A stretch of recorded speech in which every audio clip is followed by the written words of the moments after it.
Agam Cinematic Universe. Legacy of Jainism. क्रोधावेश में वे अपना मुनिपद और क्षमा भाव भूल गए। उन्होंने अज्ञानवश यह खोटा निदान कर लिया कि अरे दुष्ट, यदि मेरे इस कठोर तप का कोई फल हो तो मैं अगले जन्म में अद्भुत शक्ति प्राप्त करूं और तुझे मारूं। इसी निदान शल्य के साथ मरण करके वे महाशुक्र नामक 10वें स्वर्ग में देव हुए। कर्मों की इस अंतहीन यात्रा में नियति के रंग कितने विचित्र होते हैं। जो जीव पूर्व भवों में आदि तीर्थंकर भगवान ऋषभ देव का पौत्र और प्रथम चक्रवर्ती भरत का पुत्र मरीचि था, वही आत्मा 10वें स्वर्ग की आयु पूर्ण कर पुनः इसी भरत क्षेत्र में अवतरित हुआ।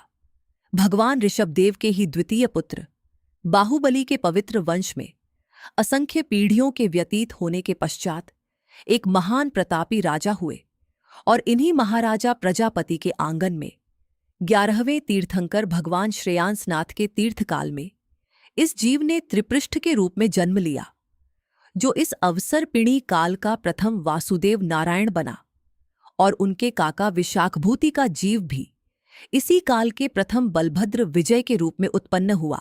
दूसरी ओर कर्मों का कठोर चक्र नंद विशाख के जीव को विद्याधरों की अलकापुरी नगरी में ले गया, जहां वह इस काल का प्रथम प्रति नारायण अश्वग्रीव बना। अश्वग्रीव अत्यंत रूपवान और महान शक्तियों का स्वामी था, जिसके पास सुदर्शन चक्र जैसी अनेक दैवीय विद्याएं थीं। वही दूसरी ओर त्रिपृष्ठ का बाहुबल अकल्पनीय था। अपने अद्भुत पराक्रम से उन्होंने महान कोटिशिला को ऊपर उठाकर अपने नारायण होने का साक्षात प्रमाण दिया था। नियति ने युद्ध की रूपरेखा तब रची जब विद्याधर राजा ज्वलनजटी ने अपनी श्रेष्ठ कन्या स्वयं प्रभा का विवाह त्रिपृष्ठ से कर दिया। अत्यंत अभिमानी प्रति नारायण अश्वग्रीव इसे अपना भारी अपमान समझकर युद्ध भूमि में उतर आया। रणभेरी बज उठी। त्रिपृष्ठ ने प्रथम प्रहार में ही शत्रु सेना के 3 टुकड़े कर दिए। यह देख अत्यंत क्रोधित होकर अश्वग्रीव ने अपना अमोघ सुदर्शन चक्र त्रिपृष्ठ पर चला दिया। भयंकर ज्वालाएं छोड़ता वह चक्र तीव्र गति से आया, परंतु आश्चर्य, पुण्य के प्रभाव से वह त्रिपृष्ठ के दाएं हाथ पर आकर शांत हो गया।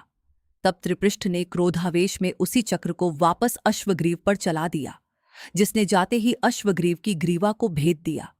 शत्रु का नाश कर त्रिपृष्ठ 3 खंडों का अधिपति तो बन गया, परंतु अहो, अपार विभूति और राज्य लक्ष्मी पाकर भी सम्यक्त्व रहित वह जीव कभी सुखी नहीं हुआ।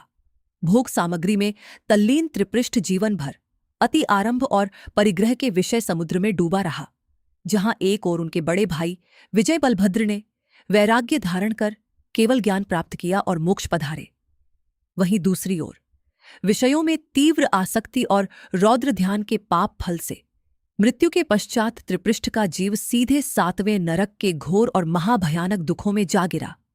एक मुनिराज का तप और क्रोध में किया गया निदान का वह एक शल्य उस जीव को स्वर्ग के असीम सुखों से खींचकर 7वें नरक की भीषण यातनाओं तक ले आया। 7वें नरक के उन महाभयानक दुखों की कल्पना मात्र से रूह कांप जाती है, जहां तीक्ष्ण असिधारा वाले सेमर वृक्ष के पत्तों ने उसके शरीर को छिन्न भिन्न कर दिया और उबलते हुए लाल रस की असह्य यातनाओं को इस जीव ने असंख्यात वर्षों तक भोगा। बड़ी कठिनाई से नरक से निकलकर यह जीव भरत क्षेत्र के विपुल सिंह पर्वत पर एक अत्यंत क्रूर सिंह बना, परंतु अपनी घोर निर्दयता और रौद्र ध्यान के पाप से वह मरकर प्रथम नरक में जा गिरा। अंततः भवभ्रमण की इस काली रात के बीतने का समय आ गया था। प्रथम नरक से निकलकर यह जीव भरत क्षेत्र के एक सघन पर्वत पर पुनः एक बलवान सिंह हुआ। यह वनराज इतना खूंखार और निर्दयी था कि उसकी एक भयानक गर्जना से वन के विशाल हाथी भी कांप उठते थे। क्रूरता से वन के जीवों का संहार करते हुए उसका समय व्यतीत हो रहा था। एक दिन आकाश मार्ग से विहार करते हुए 2 चारण रद्दिधारी मुनिराज अमित कीर्ति और अमित प्रभ उस वन में उतरे और सीधे उस सिंह के समीप आ पहुंचे। एक ओर मरा हुआ शिकार पड़ा था और सामने परम वीतरागी मुनिराज खड़े थे। अचानक उन शांत दिगंबर संतों को अपने समक्ष देख वह खूंखार सिंह आश्चर्यचकित और भ्रमित रह गया, परंतु उन संतों की अतीन्द्रिय शांति और अलौकिक तेज के प्रभाव से उस क्रूर सिंह ने अपने शिकार का मोह छोड़ दिया और उसके भीतर एकाएक शांति छा गई। मुनिराज ने वात्सल्यपूर्ण स्वर में कहा, हे मृगेंद्र, अज्ञान के कारण तुम कब तक इस संसार वन में भटकोगे? मुनिराज की उस वैराग्यमयी वाणी से उस सिंह को जाति स्मरण ज्ञान हो गया और उसे अपने वासुदेव आदि पूर्व भवों के दुख याद आ गए।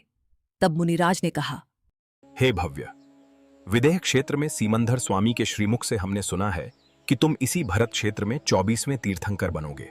इसीलिए तुम्हारे प्रति हमारा स्नेह जागृत हुआ और हम तुम्हें प्रतिबोध देने चले आए। अहो! यह मंगलवाणी सुनते ही वह सिंह हर्ष से नाच उठा। मुनिराज के निर्मल उपदेश से उस वनराज ने अपने अंतरंग में ऐसी छलांग लगाई कि कषायों को पार कर उसने सम्यक दर्शन का वह अतीन्द्रिय आनंद प्राप्त कर लिया। सम्यक्त्व के प्रकाश से भीगकर वह सिंह उठा और उसने धीरे धीरे मुनिराजों की 3 बार प्रदक्षिणा की। उसका हृदय कृतज्ञता से भर गया था।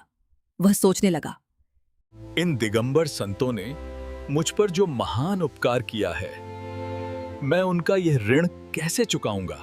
उसने अपने अगले दोनों पैर जोड़कर मुनिराजों को नमस्कार किया। उसके नेत्रों से पश्चाताप और हर्ष के आंसू छलक पड़े। अपनी आयु का मात्र 1 मास शेष जानकर उस सम्यक दृष्टि सिंह ने 4 प्रकार के आहार का त्याग कर सल्लेखना व्रत धारण कर लिया। मुनिराजों के आकाश मार्ग से प्रस्थान करने के बाद वह सिंह एक पाषाण शिला पर निश्चल बैठ गया। मोक्ष मार्ग का सच्चा शौर्य तो अब जागृत हुआ था। उस निश्चेष्ट और शांत सिंह को देखकर गीदड़ और लोमड़ी जैसे जंगली प्राणियों ने समझा कि यह सिंह मर गया है। ऐसा मानकर वे उस जीवित सिंह को नाखूनों से चीर-चीर कर खाने लगे। गिद्ध और कौए उसकी देह को चोंच मार मार कर नोचने लगे। तथापि उस क्षमावान जीव ने अपनी समाधि रंच मात्र भी भंग नहीं की और आत्म ध्यान में लीन रहा। 1 मास की इस अखंड आत्म आराधना के पश्चात वह शरीर त्याग कर सीधे सौधर्म स्वर्ग में सिंहकेतु नामक देव हुआ। स्वर्ग में जन्म लेते ही अन्य देवों ने जय जयकार करते हुए मंगल वाद्य बजाए और जिनेंद्र पूजन का अपूर्व उत्सव मनाया। जब उस देव ने अपने अवधिज्ञान से पूर्व भव को देखा तो उसे ज्ञात हुआ कि वह वही सिंह है जिसे मुनिराजों ने धर्म का मार्ग दिखाया था। कृतज्ञता से भरा वह देव तुरंत स्वर्ग से नीचे उतरा और अत्यंत भक्तिभाव से कल्प वृक्ष के दिव्य पुष्पों द्वारा उन ध्यानस्थ मुनिराजों की पूजा करने लगा। उसने अपना मुकुट उन दिगंबर संतों के चरणों में रख दिया और बोला, हे प्रभु, आपके ही प्रसाद से मैंने सम्यक्त्व प्राप्त किया है। आप मेरे परम उपकारी हैं। एक ओर वह देव स्तुति कर रहा था और दूसरी ओर वे मुनिराज शुद्धोपयोग द्वारा क्षपक श्रेणी पर चढ़ रहे थे। और देखते ही देखते उन मुनिराजों ने मोह कर्म का सर्वथा नाश कर दिया और उन्हें केवल ज्ञान प्रकट हो गया। आहा! अपने ही समक्ष अपने परम गुरुओं को सर्वज्ञ परमात्मा बनता देख सिंह केतु देव परमानंद से नाच उठा। अत्यंत हर्षोल्लासपूर्वक केवल ज्ञान का मंगल उत्सव मनाकर और दिव्य ध्वनि का श्रवण कर वह वापस सौधर्म स्वर्ग लौट गया। अज्ञान के घोर अंधकार से निकलकर सम्यक्त्व के दिव्य प्रकाश तक का यह सफर अब एक नई और पावन दिशा ले चुका था। स्वर्ग के वैभव से विरक्त यह जीव अब अंतिम तीर्थंकर बनने तक की महायात्रा कैसे तय करेगा, जानेंगे भगवान महावीर की इस महागाथा के अगले भाग में। ऐसी उच्च गुणवत्ता वाली और शोध आधारित प्रस्तुति को तैयार करने में बहुत समय और गहरा पुरुषार्थ लगता है।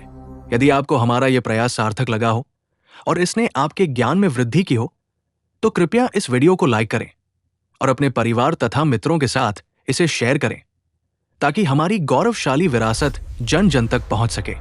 ऐसी ही और प्रेरणादायक कहानियां और आध्यात्मिक जानकारी के लिए हमसे जुड़े रहें। हमें YouTube, WhatsApp, Instagram और Facebook पर फॉलो करना न भूलें। आपकी सराहना और सहयोग ही हमारी प्रेरणा है। जय जिनेंद्र।